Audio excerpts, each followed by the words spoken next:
From Washington, D.C., this is Middle East Focus.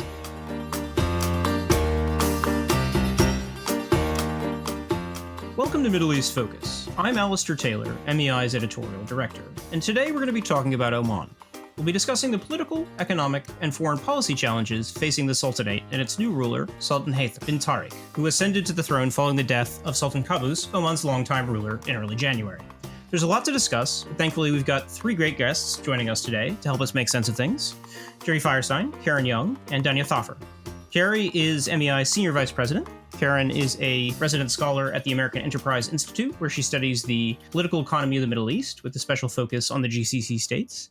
She's also a professorial lecturer at George Washington University. Dania is the executive director of Gulf International Forum. Her areas of expertise are the Gulf region's geopolitics, U.S. Gulf relations, and the political economy of the GCC states. She's also a visiting scholar at the Center for Contemporary Arab Studies at Georgetown University. Jerry, Karen, Dania, thank you all for joining us today, and welcome to the program. Thank you. Pleasure to be here. Thank you.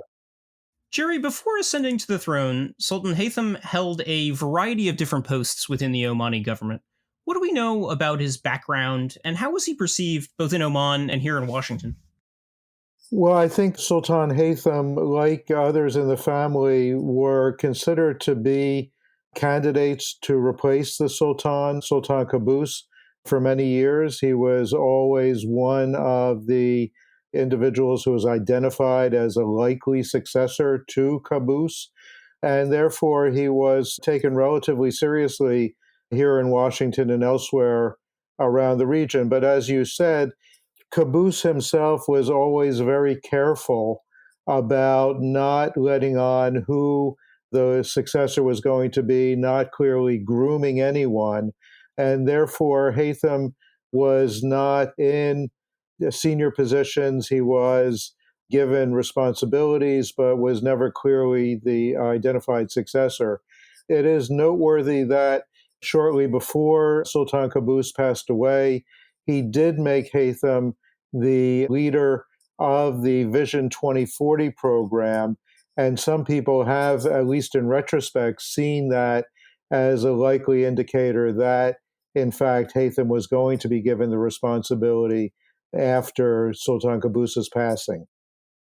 Dania, Sultan Qaboos ruled Oman for nearly 50 years and was a singular figure in the Sultanate's modern history. Succeeding him would be difficult at the best of times, and I think it's fair to say that 2020 has not been the best of times.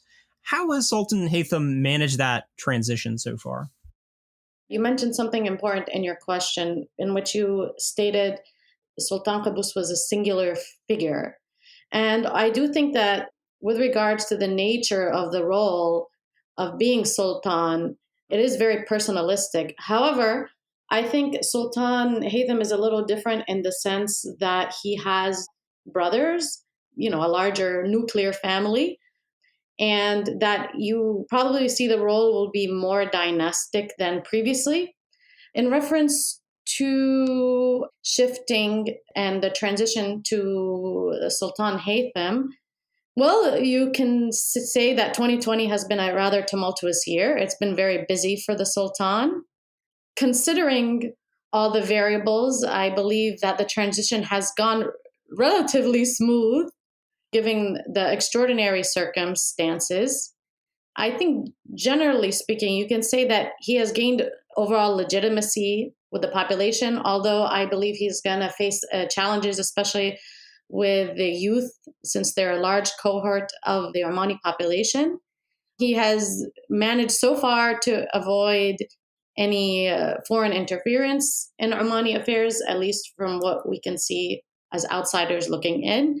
It seems there's continuity with regards to Oman's foreign policy thus far.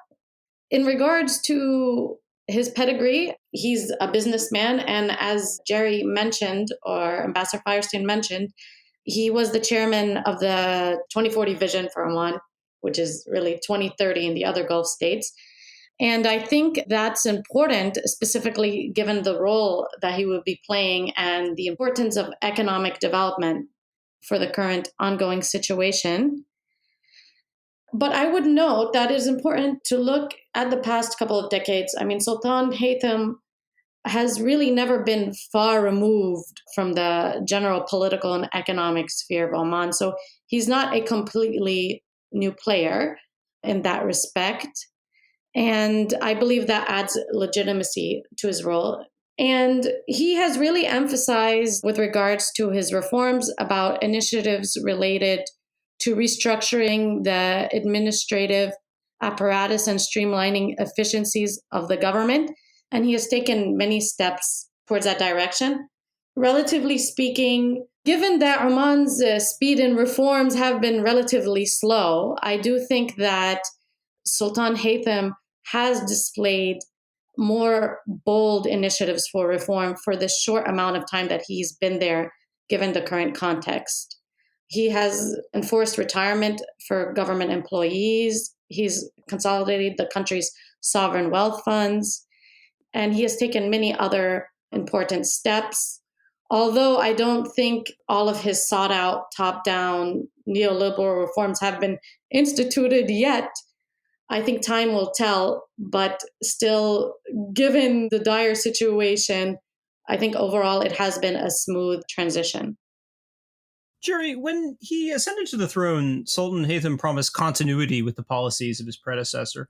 Building on what Dania just said, what stood out to you about the policies that he's implemented in the first 6 months? Have you seen any big changes that have really jumped out at you? I agree with Dania's basic assessment and point, which is that, of course, when he took the throne in January, nobody anticipated the kind of crisis, the kind of catastrophic disruption, not only in Oman, but globally, that was about to strike. Therefore, I think it's fair to say that Haytham has been dealing with a series of issues that nobody could have anticipated, nor could they have prepared an adequate response for it. So I think that overall, the steps that the Sultan has taken over these past 4 or 5 months have been appropriate. I think they've been well received by the Omani population. Like others in the Gulf, frankly, I think that the government in Oman gets fairly high marks for responding quickly and appropriately to the unforeseen black swan event that we've all been dealing with. Beyond that, I think that, again, as Dania said quite correctly, the overall Omani approach to foreign policy issues has emphasized continuity. There has not been a change in terms of the relationship with its GCC partners, nor across the Gulf with Iran. That had been a big question mark before Sultan Qaboos passed, whether or not the Omanis would come under pressure to change their position on these regional issues and move more closely to their neighbors in Riyadh and Abu Dhabi. That hasn't happened. And I think that for most Omanis, that's probably welcome. So the big changes that he's made have mostly been in the economic sphere, the social sphere. Again, as has been mentioned, the idea that he is moving out older Omani civil servants, moving out expatriate experts, apparently to try to make room for a new generation of Omanis who are coming into the workforce. And so I think that, overall, the message of continuity is still there. Predictably enough, we haven't really seen dramatic changes other than grappling with the coronavirus. Johnny, I wanted to drill down into the issue of the coronavirus response in a little bit more detail, since that's obviously one of the biggest immediate challenges for Oman. Where do things stand on that front now, and how has the government handled the public health element of that response? Oman is struggling at the moment. They've witnessed recent peaks.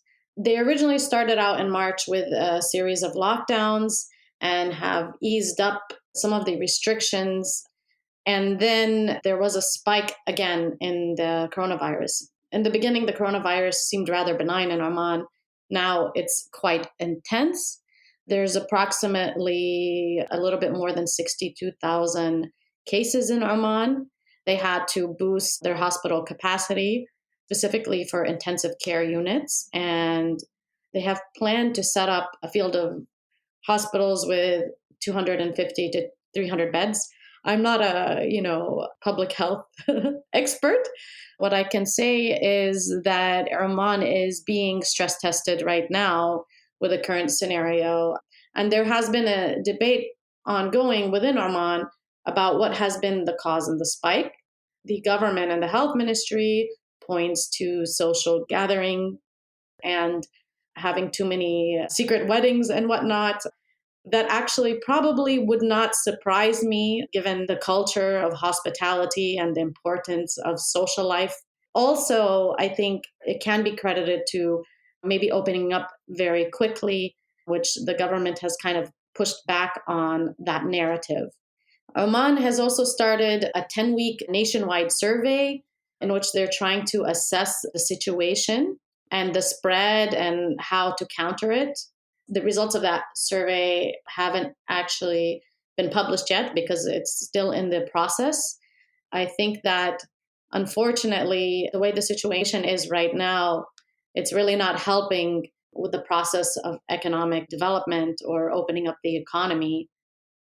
Karen, on that point, shifting over to the economy, Oman's in fairly dire straits right now, given the twin impact of COVID-19 and low oil prices. What sort of short-term economic measures is the government taking to respond? Well, thank you. It's good to be with you all. As Dania said, Oman is, like many countries, now sort of going into a phase two, where they're emerging from a stringent lockdown, seeing some resurgence of cases, and really a lot of the measures that they, adopted in terms of stimulus and remedy in the beginning are now beginning to expire.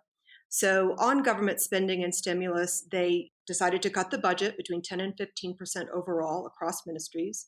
They suspended some municipal taxes, but that's only good through August. They announced free rent for some businesses in industrial zones. Again, that's expiring after 3 months. They relaxed some loan repayments for SMEs that were from the Omani Development Bank and a small amount of emergency loan finance from the same development bank. But in terms of, Oman's kind of stimulus and small business support compared to its peers in the GCC, this was really very small. And across the GCC, it wasn't particularly a very strong stimulus at all. And a lot of the reliance has been on trying to use the bank sector. And I've written about why the banks can't save the GCC. And the simple explanation is that there's not a long tradition or a very strong tradition of lending to small and medium-sized businesses across the region. It's about 5 to 7% of loan portfolios from regional banks. And that most of bank deposits are actually government deposits. And so that means that government entities are then first in line for bank refinancing, for more preferential treatment, and any kind of rescue packages.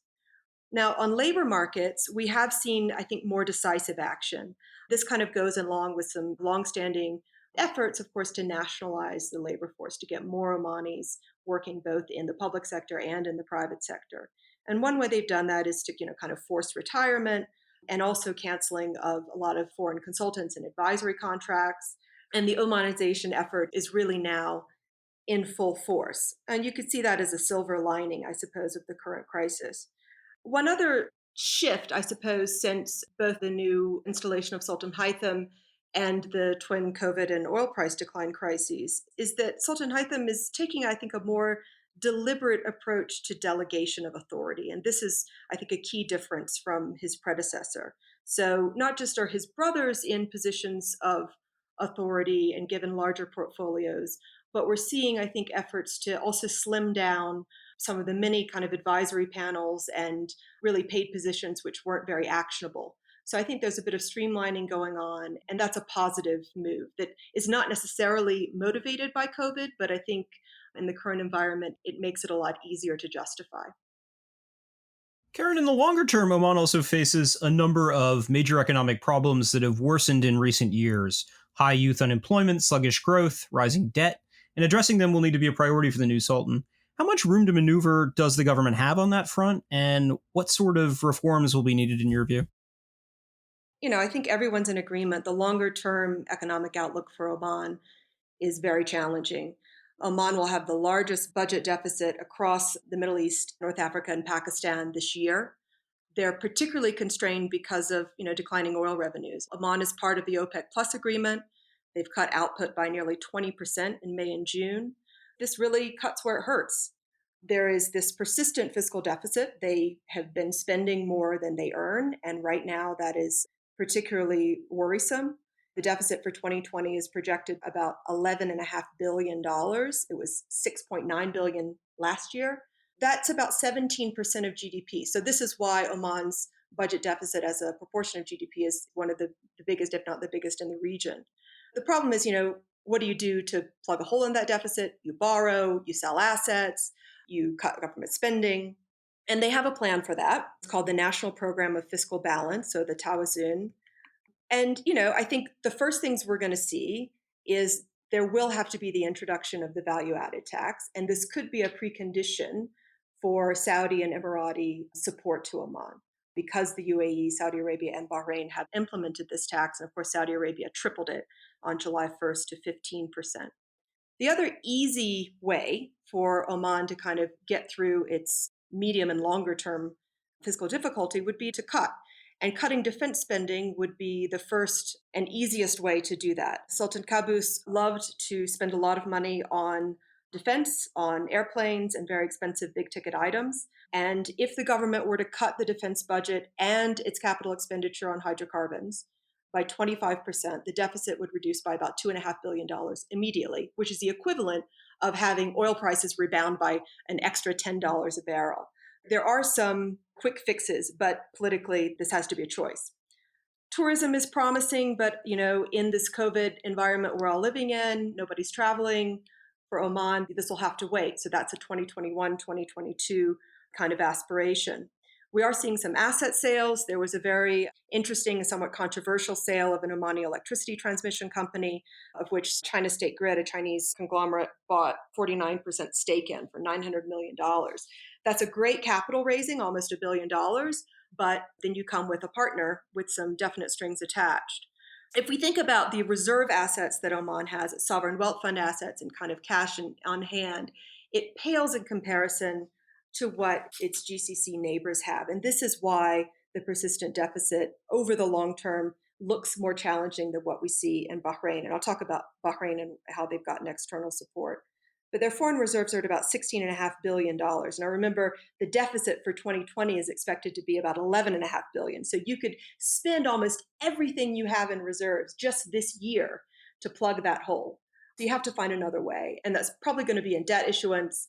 There are 4 sovereign wealth funds. They have a total asset base of about $22 billion. The State General Reserve Fund is the biggest. There's the Oman Investment Fund, the Petroleum Reserve Fund, and an infrastructure fund. These have all been subsumed under one investment authority. So this is, again, that kind of deliberate delegation and streamlining that's going on under Sultan Haitham. There has been support from the GCC in the past. So in 2011, there was a GCC infrastructure support fund, $10 billion each to Oman and Bahrain. Oman didn't spend that money, though. By April of 2019, they'd only spent about $1.7 billion of that. So they could tap into that. They've been wary to do so because of the politics of taking money from the neighbors. And then there's not just, issuing debt now, but paying back the debt they already have. And this, for the next 2 years, is really Oman's most immediate challenge, in my view. So in 2021, they've got a coupon of $4.3 billion outstanding debt issuance to service. And then in 2022, $6.4 billion, of which $3.5 billion is to a consortium of Chinese banks. So again, the China angle, really important there. So in short, the only way out is more debt, less spending, and new ways to generate state revenue, particularly in privatizations, asset sales, and taxes. Karen, Sultan Haitham was the chair of the committee that came up with Oman's current national development strategy, Vision 2040, which was alluded to earlier. Where does that effort stand now, and what impact will this current constrained fiscal environment have on those plans moving forward? So Vision 2040 is a fun document to read. I highly recommend it. It's still technically in its draft form as of September 2019, and it reads as very value-centered. It's a lot about identity, pride, nationalism, And that should be familiar to those who've read Vision 2030 in Saudi Arabia. But Oman's Vision 2040 is really less specific in its KPIs and its key performance indicators. I would say it's more aspirational than actionable at this point. And of course, the twin crises of COVID and low oil are creating a lot of challenges across the GCC in terms of diversification goals, but mostly because, of all the industries where we expected these economies to be able to move away from oil and gas, those are the sectors most sensitive to the COVID impact. And so again, on the tourism side, logistics, all of the kind of current economic patterns, which means we're more dependent and tied to the recovery, particularly in Asia and in China, make it very difficult for the Gulf states to bounce back. The other reason why lower growth is expected across the GCC in the recovery is the pro-cyclical nature of Gulf economies. So that means, when times are good, oil revenues are coming in, governments can do more contracting, say, hey, we're going to go build an airport, roads, whatever. And that tends to stimulate growth and lending throughout the economy. And that's simply not going to happen because governments don't have the resources to do so. One of the other diversification goals, of course, is labor market nationalization that we spoke about. That is looking good, right? The problem is it's mostly going to be public sector based. So they're moving the older people out of the public sector, putting the younger Omanis in, but that doesn't do much to boost productivity.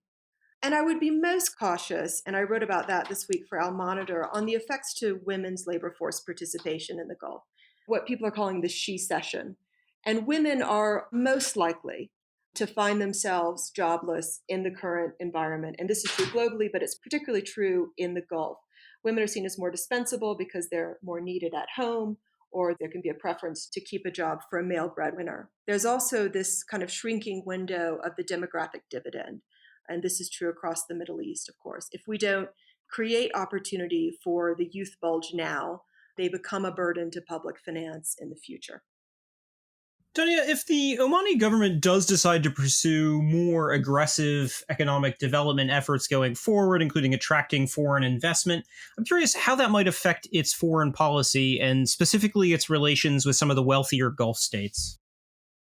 Realizing that it's a difficult neighborhood, diversification of relations within and outside of the Gulf region is somewhat of a trend across the GCC, and Oman is really no exception to that.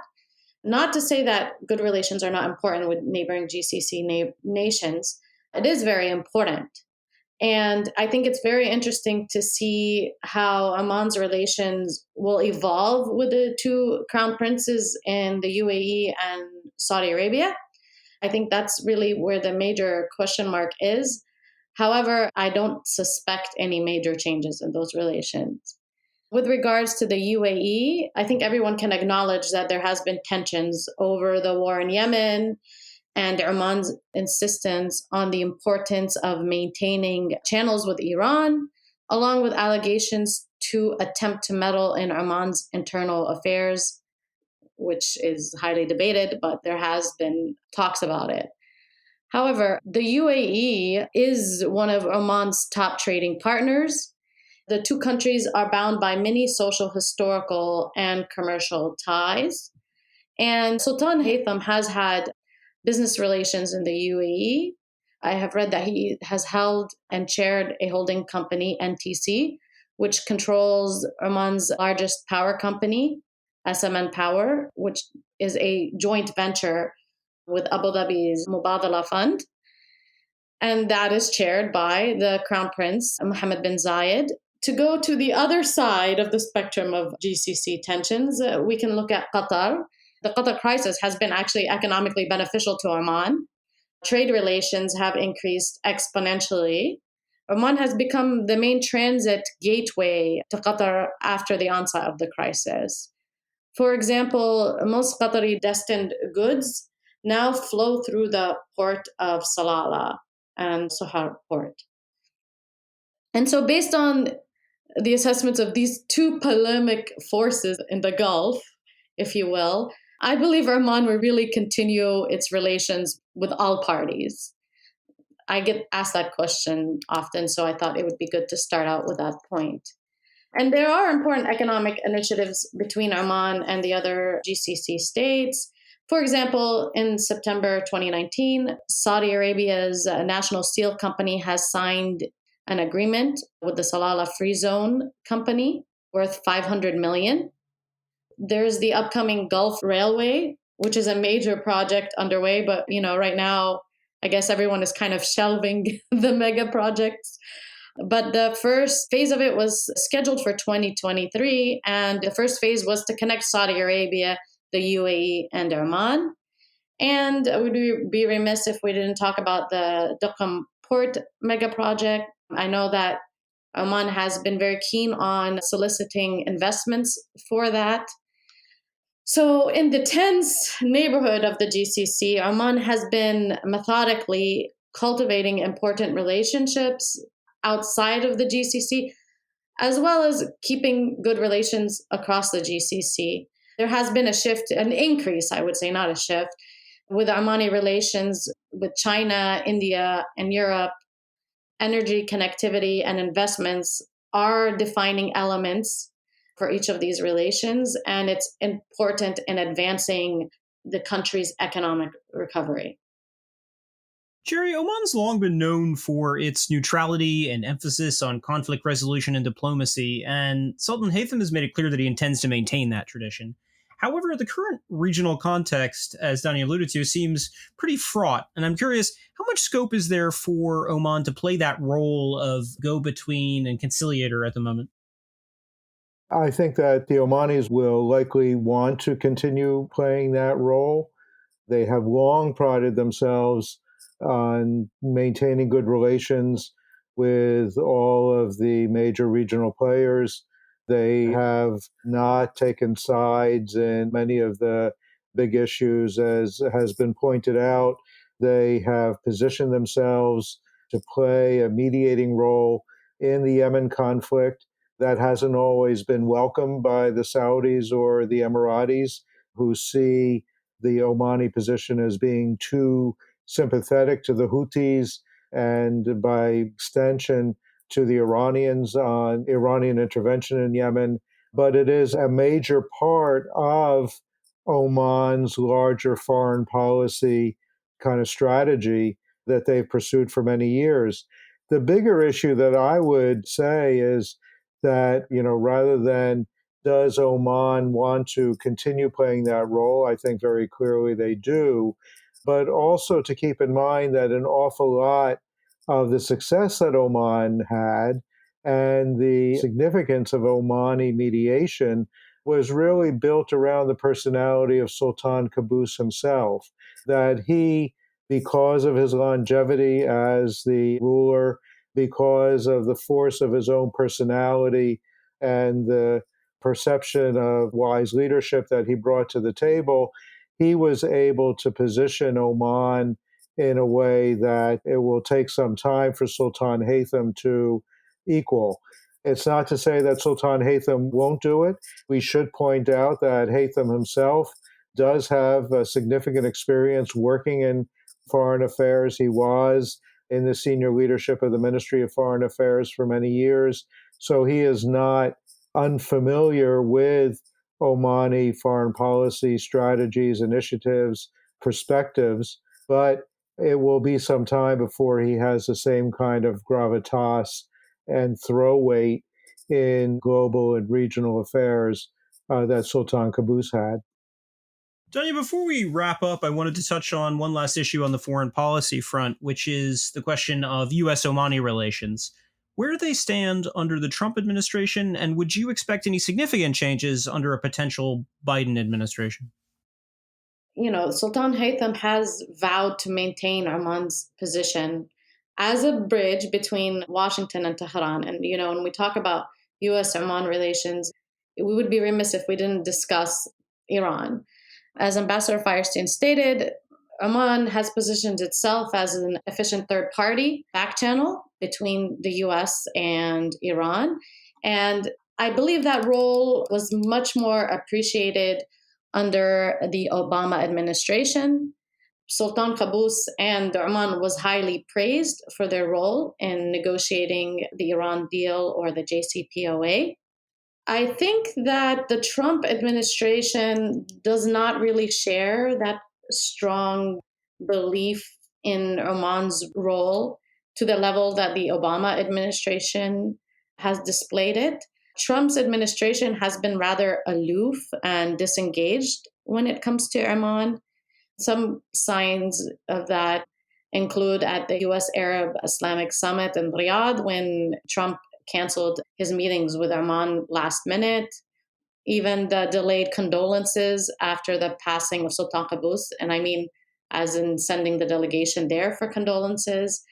Biden has stated that he would reinstate a negotiated version of the Iran deal or the JCPOA, which I do believe that that scenario would bring Oman back into the fold with Washington and have more of a central role.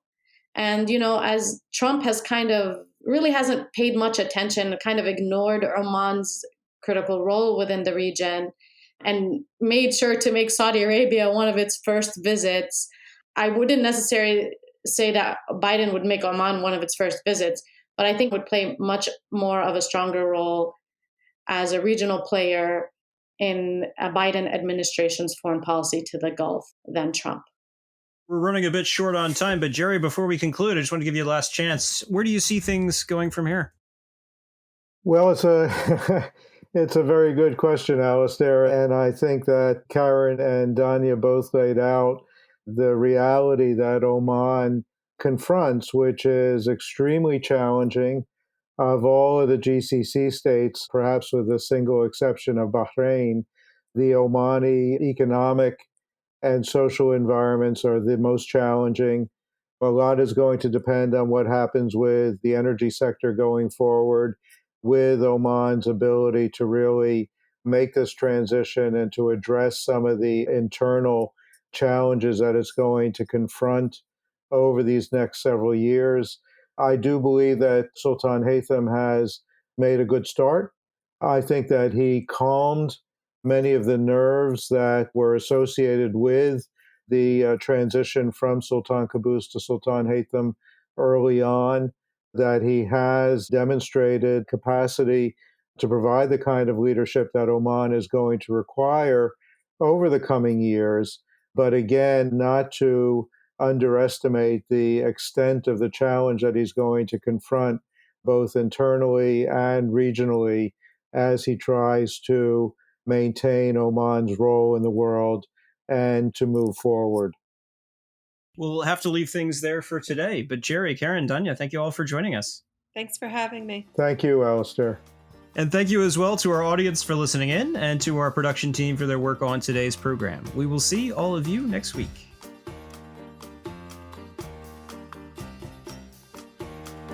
This has been a presentation of the Middle East Institute.